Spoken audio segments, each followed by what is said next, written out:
Luka tabla vevonelia. Yesu fe chitrechichi. Le kosra fen kekegban to fen dikanya la.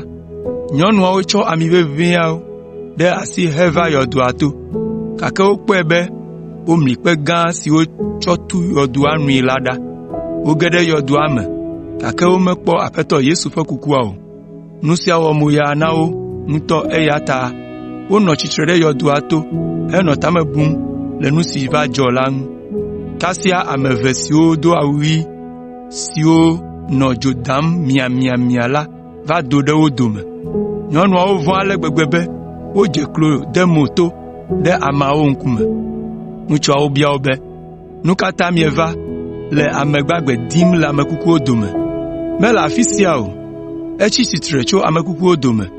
Miɖo ŋku ale si wògblɔe na mi esime wònɔ anyi kpli mi le Galilea la dzi be ele be woade Amegbetɔvi la asi na nu vɔ̃ wɔlawo, woaklẽ ɖe ati ŋuti, eye le ŋkeke etɔ̃a gbe la wòatsi tre. Nyɔnuawo ɖo ŋku eƒe nyawo dzi. Esime wogbɔ tso yɔdo la gbɔ la, woka nu siawo katã ta na ame 11 kple ame bubuawo katã. Ke ame siwo gblɔ nu siawo na apostolawo la, woawoe nye Maria Magdalatɔ, Yohana kple Maria Yakobo dada kple nyɔnu bubu geɖewo. Esi nusrɔ̃lawo se nyɔnuawo ƒe nyawo la, ɖeko wòɖi gli toto le woƒe towo me. Ke Petro ʋu du yi yɔdoa to be yeakpɔ nu si dzɔ la ɖa.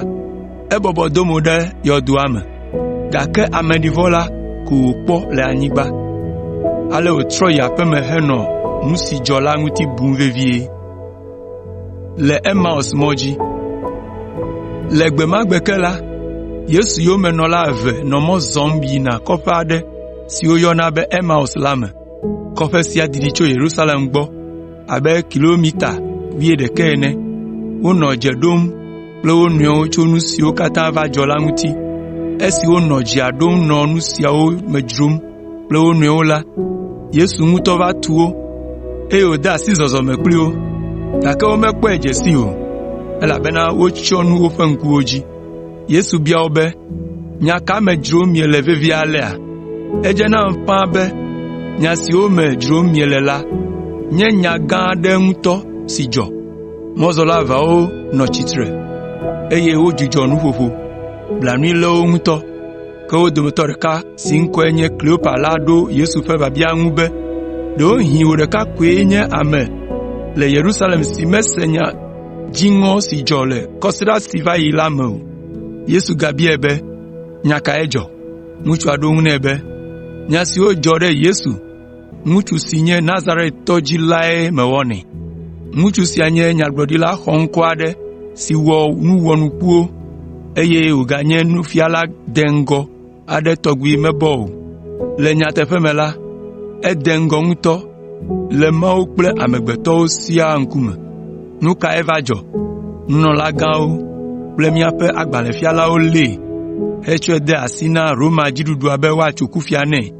Ale Roma dziɖuɖua tso kufia nɛ, eye woklẽ ɖe ati ŋu. Míawo ya míenɔ bubum be eyae nye Kristo ŋusẽtɔ si va Israel dukɔ ɖe ge tso kluvinyenye me hafi. Nu siawo katã dzɔ. Ŋkeke 3 nye si va yi. Hekpe ɖe esia ŋuti la, míaƒe nyɔnuawo dometɔ aɖewo do voɖi na mí.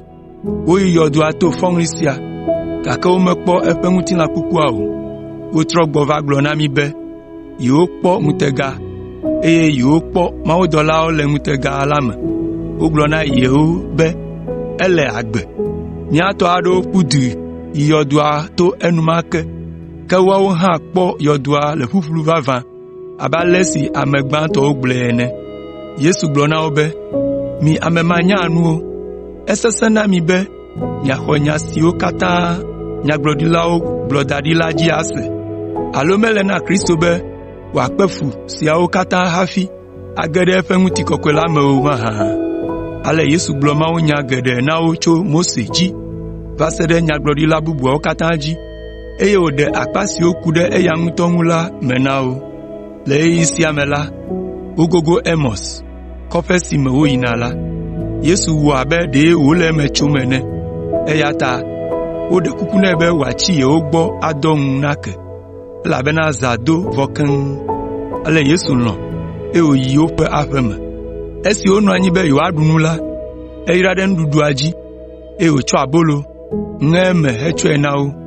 Kasia woƒe ŋkuwo ʋu, eye wokpɔe dze sii be eyae nye Yesu, eye enumake wòbu le wo gbɔ. Ame eveawo de asi gbɔgblɔ me be, mekpɔe be míaƒe dziwo lé dzo ŋutɔ le esime wònɔ mawunya me ɖem na mí le mɔa dzi oa. Enumake wogatso dze mɔ ɖo ta Yerusalem, eye esi woɖo afi ma la, wokpɔ nusrɔ̃la 11 kple Yesu yomedzela bubuwo. Nusrɔ̃lawo gblɔ na wo be, Aƒetɔ la tsitre vavã, eɖe eɖokui fia Simon. Ŋutsu eve siwo nɔ Emaus la hã gblɔ ale si wodo go Yesu le Emaus mɔ dzi, eye wòzɔ kpli wo va ɖo Emaus kple ale si wokpɔe dze sii to aboloŋeŋe me na wo. Yesu ɖe eɖokui fia nusrɔ̃lawo. Esi ŋutsuawo nɔ woƒe nuteƒekpɔkpɔwo gblɔm la, Yesu ŋutɔ va do ɖe wo dome hedo gbe na wo be, ŋutifafa na mi. Dzika tso ameawo katã ƒo, eye wovɔ̃ ŋutɔŋutɔ, elabena wobu be ŋɔli kpɔm yewole. Yesu bia wo be, nu ka ta miele vɔvɔ̃m ɖo? Nu ka tae miele ɖi kem le miaƒe dziwo me, be nyee le mia dome? Milé ŋku ɖe nye asiwo kple nye afɔwo ŋu nyuie. Miva lém kpɔ, eye miakpɔe kɔtɛe be menye ŋɔlie menye o. Elabena ŋɔliwo la, ŋutilã menɔa wo ŋu abe ale si mele ene o. Esi wònɔ nua ƒom la, etsɔ eƒe asiwo do ɖe wo gbɔ be woakpɔ abi siwo gatagbadzɛwo de eŋu le eƒe asiƒome kple afɔƒome la ɖa. Ke ame aɖeke mete ŋu te ɖe eŋu o, elabena dzidzɔ kple ɖikeke yɔ wo me fũu. Le esia ta la, ebia wo be, nuɖuɖu aɖe le mia si le afi sia? Wotsɔ lãmeme kakɛ aɖe nɛ, eye esi wònɔ eɖum la, wonɔ ekpɔm. Yesu gblɔ na wo be, esi menɔ anyi kpli mi le ŋkeke siwo va yi me ɖe, nyemegblɔe na mi be nu siwo woŋlɔ ɖe Mose ƒe se la kple nyagblɔɖila kple Salomo me tso ŋunye la ava eme oa? Ale wòʋu woƒe susuwo be woase mawunya siawo katã gɔme. Yesu yi edzi be, vavã woŋlɔe ɖi tso gbe aɖe gbe ke be ele na Kristo la be wòakpe fu, eye wòaku, eye le ŋkeke etɔ̃a gbe la, wòagatsi tsitre tso ame kukuwo dome. Eye ele be woaɖe gbeƒã dzimetɔtrɔ hena nu vɔ̃wo keke le eƒe ŋkɔa dzi na dukɔwo katã, eye woadze egɔme tso Yerusalem. Miawoe nye ɖasefowo na nu siawo katã. Azɔ nye la, mado nu si ƒe ŋugbe Fofo la do na mi la ɖe mia dzi.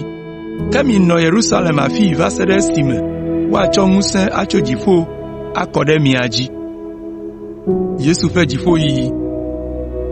Yesu kplɔ nusrɔ̃lawo do go va se ɖe Betania, eye wòkɔ eƒe asiwo dzi heyra wo.